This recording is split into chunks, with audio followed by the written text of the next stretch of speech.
They're curbing inflation and saving taxpayers billions and billions of dollars every single day. And there's even under consideration a new concept where we give 20% of the Doge savings to American citizens and 20% goes to paying down debt, because the numbers are incredible, Elon. So many billions of dollars, billions, hundreds of billions. And we're thinking about giving 20% back to the American citizens and 20% down to pay back debt and pay down debt, which is, if you look at value, if it were a real estate balance sheet, the debt is tiny, but we still want to pay it down. American taxpayers may be getting a $5,000 Trump from the Trump administration very soon. LA Mayor Karen Bass has a disastrous interview at the aftermath of the wildfires in California, and Ukrainian President Vladimir Zelensky is asking for even more money or else. Now, I've got all of that and a whole lot more, but let's get back to this frivolous spending that Doge is continually finding day by day. Now, guys, I just want to ask, if you appreciate these daily updates, please take a second and hit the like button for the video and subscribe to the channel. I really would appreciate it. The Department of Government Efficiency is pledging to crack down on federal credit card spending after taxpayers were hit with a nearly $40 billion bill last year. Doge announced plans to, quote, simplify the government's credit card program,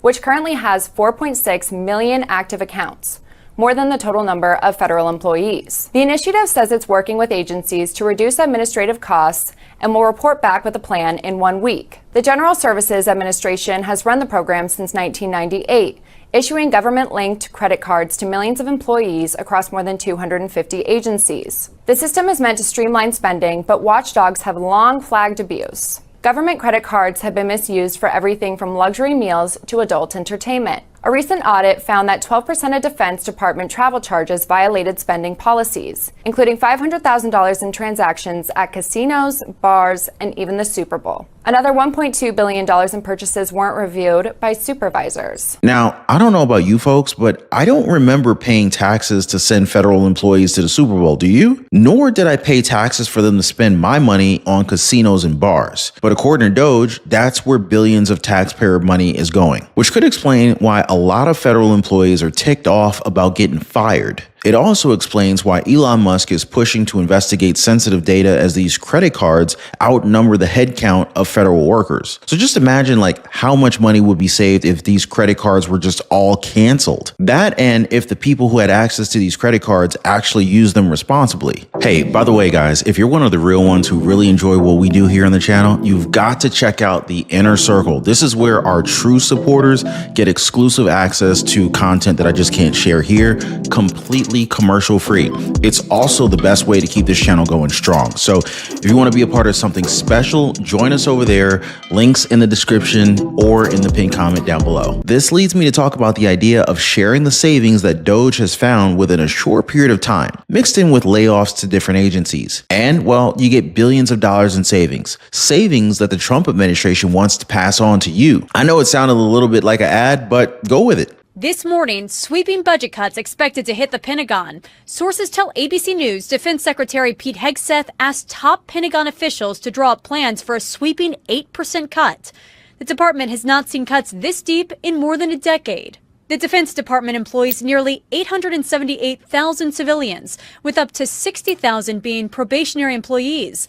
On Monday, Doge posted a list on its website of more than 1,000 federal contracts it claims to have terminated. It's a middle finger to our heroes and their lives of service. Sources tell ABC News Hegseth is preparing to fire or remove a series of top generals and senior officials, a list of their names already circulating among Republicans on Capitol Hill.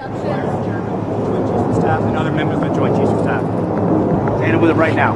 Look forward to working with him. President Donald Trump says his administration is considering giving 20% of the savings from Doge's work back to Americans. Now, we're going to have to wait and see if these savings are actually provided to taxpayers, because I listened to his speech and the president did not imply that this was a sure thing. Although many people are pleased to see the transparency within the Trump administration. Now, moving on, guys, I want to talk about Ukraine and its president, Vladimir Zelensky. He and President Trump are now at odds, with the latter calling Zelensky a dictator. Now, I understand that this isn't the messaging that we've been getting for years. If anything, Zelensky has been painting Putin as the dictator. But I want you guys to watch this clip from Tucker Carlson where he asked Piers Morgan to define a dictator. Watch. If the West allows Putin to just take the land he's taken, take him. What guarantee do we have he won't try and take the rest of Ukraine? I think he's a pretty ruthless, evil Russian dictator. How are we defining, just to define the term so we can follow the same term? What's a dictator? I would start by saying you have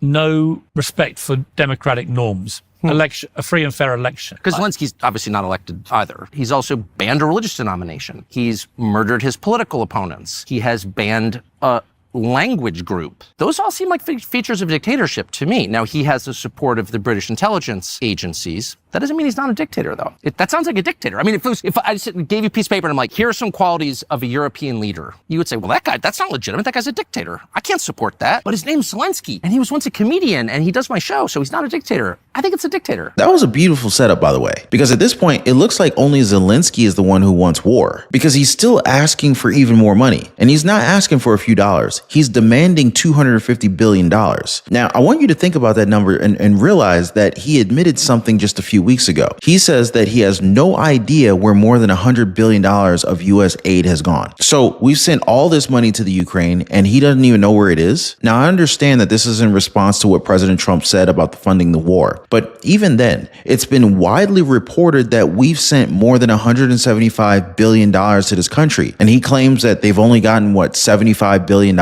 Kind of a huge discrepancy with numbers here. It also doesn't help that reports from late last year show multiple officials within this government buying a Rolls Royce. Now, I don't know about you guys, but buying a luxury car during a war is kind of weird. And it's estimated that 13 of these cars were bought during this war. Now, the path to peace doesn't seem to be in Zelensky's sights, even though we can see that the United States and Russia are already working towards it. President Trump today warning Ukrainian President Zelensky that he better, quote, move fast to negotiate an end to Russia's invasion of Ukraine, or he risks not having a nation to lead. Trump and Zelensky are at odds after Trump's team met with Putin in an effort to end the nearly 3-year-long war without including Ukraine in those talks. Now, President Trump today calling Zelensky, quote, a dictator without elections. His remarks coming after Zelensky accused Trump of living in a Russian-made disinformation space. On Tuesday, Trump seemed to accuse Ukraine of starting the war. These insults, of course, may complicate efforts to end the war between Russia and Ukraine. President Zelensky is adamant his country be involved in the talks. President Trump says they will be, but also threw some blame on Zelensky. I heard, we weren't invited. Well, you've been there for 3 years. You should have ended it 3 years. You should have never started it. You could have made a deal. So Trump's peace plan includes holding elections in Ukraine, which is likely a non-starter for Zelensky since millions of Ukrainians have fled the country and hundreds of thousands are currently fighting. U.S. Secretary of State Marco Rubio says that only President Trump can bring peace to both sides, citing that for the conflict to end, everyone involved in said conflict has to be okay with it, meaning that both sides will have to basically meet in the middle. Zelensky on his end didn't appreciate not being included in the first meeting between the United States and Russia. Now, I'm not sure if it's being factored in, but I just kind of remember Zelensky rejecting peace when he talked to Boris Johnson, something that the Ukrainian president recently denied ever happening. Now, at this point, I think it's pretty clear that Zelensky is not in favor of peace talks. At least that's what the optics are telling us. Now, moving on, guys, LA Mayor Karen Bass decided to take an interview that may have ended her career because she obviously doesn't want to be held accountable for her actions. So instead, she throws her own team under the bus, blaming them for not preparing enough for these wildfires. I'm going to go to Ghana, which I know you've said was a mistake now.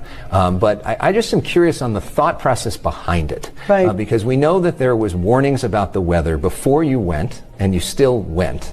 What was the thought process behind going to Ghana? So let me just tell you a couple of things. First of all, when the White House called and asked me if I would represent the president, I said yes. It was going to be a very, very short trip, over a weekend and 2 business days. We need to look at everything about the preparation and all of that for the fires, because I think when we evaluate that, we will find that although there were warnings that I frankly wasn't aware of, although there were warnings, I think our preparation, it wasn't what it typically is, meaning that before there's a major weather event, for example, last week when we knew we were going to get into the rains, you saw us come together and us talk about, get your sandbags, bring the K-rails out. That type of preparation didn't happen.